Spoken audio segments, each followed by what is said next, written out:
Well, I remember in your comedy special, you were talking about growing up in Oakland around the crack era. And I mean, I don't know whether this is true or not because it was part of your comedy thing, but you talked about cooking up crack during one of your specials. I can still do it. Yeah? Yeah, you don't forget how to do You it. don't forget how to cook up crack. So you were actually cooking up crack during For that time. sure. Okay. For sure. So let's talk about that. How involved were you in that whole situation? Involved. Were you actually the one selling yourself? Sometimes. Okay. Not often. But if I had enough, I would sell some. Overdose. Shit. Sell some of this shit. Okay. Because if you got friends and if you've been a good customer, they'll lace you up. So now you got more than what you bought. Okay. So you can get plenty high and sell a little bit too. So you were using For sure. crack? Yes. Okay. Freebase first before it turned to crack. Because crack, see, freebase was, with the, I never did the whole ether thing, but we, blow torches and shit and trying to keep the pipe clean, before everybody went berserk and had matches and shit was black and all crazy. But then crack came through L.A. to my life because this was the first place where you could get it already rocked up that I knew about. Mm-hmm. Thanks, Rick Ross. Thanks for that.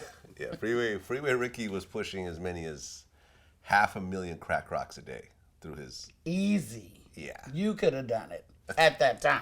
I mean, 500,000 rocks a day. Like, when you look at that right now, how do you even come to grips with it? I don't know. It's like, that was just something I stumbled up on, It was only when I really got in prison that I really understood the magnitude. Okay. What exactly is freebase then? Well, freebase is, they used to take like ether, and it's the separation of the purest form of the cocaine from any other additive. And this whole technique, and people used to have elaborate pipes, and you could do it all artful and shit. If you had this blowtorch, you blow it down, and you could let this cool, and you could chip that out, and you could re-smoke that, and all that shit. But then the shit turned. People started adding other stuff in with the cocaine, and motherfuckers was getting all, sprung. And it's just highly addictive. You know how it feels when you... This is the best way I can describe it in my world. You know how you go to a roller coaster, right? And you go up real slow, and you go down? Imagine going up that fast. Okay. And this is shit I talk about in my act, but this is shit that at one time I said I will never talk to nobody about this. I will never let nobody know this. Because I was still working, keeping it together. I wasn't, I did some dirty shit, too. But I wasn't out there like nobody who didn't know would know. Okay, so you went from freebase to crack. Yeah. Were you sniffing coke as well or no? Yeah. You were doing it all? Yeah. Okay, and you were how old at the time? Old enough to be doing it. Okay. After 18? Yeah. After 25, I think. Let me see. Probably. Okay. Yeah. Okay, so you were doing crack in your mid-20s, but you were still keeping things together. You were still going to your job. You were functional. My job was, I was doing comedy. Oh, okay. I was doing comedy and doing that. Aha. And I'm saying I wasn't missing no shows. I might cut it close, but I wasn't missing no shows because if I go to the show, I can get the money. I can buy my own shit. And have you out sucking dicks and stuff like that. I was never like that bitch. I might have sucked a couple, but, that comes with the job. Okay. How bad did it get? Well, evictions, You getting kicked out of your house. Yeah, that was part of it. But I never, fucking off some money, shit like that. Did your daughter ever see you?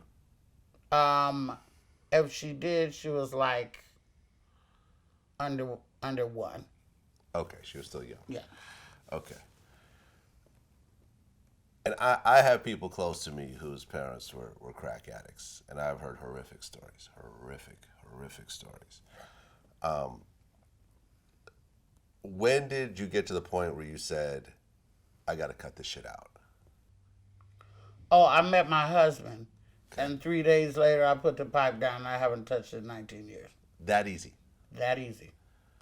No rehab. I'm not saying I didn't have dreams, or I'm not saying I didn't do some powder after that, but I never touched pipe again. I don't, I was a comic. I had money.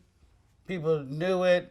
Motherfuckers know, I have neighbors that was smoking. I was coming from a show. They knew I just got paid.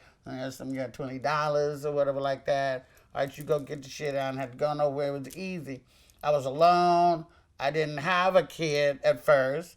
I didn't have a husband either. So I'm home alone. So you have drunk. You want to talk to somebody. Nobody wants to talk to you bitches 2:30 in the morning. But the only people that's up is the motherfuckers smoking and selling the dope. So that's the only, you can't, there's nobody else anyway. So that was just an era. It was just a thing. But real talk, my husband, I think love coming into my life, and he been through it too, was still going through it. I didn't know when we got married. But, we had all that drama and shit. So it was a whole era. Okay. It was a whole era. But then, like I said, as far as me fucking with that again, if there's any regret in my life, is I didn't meet Tupac. I never went to Studio 54. And I wish I'd have never, ever, ever touched cocaine.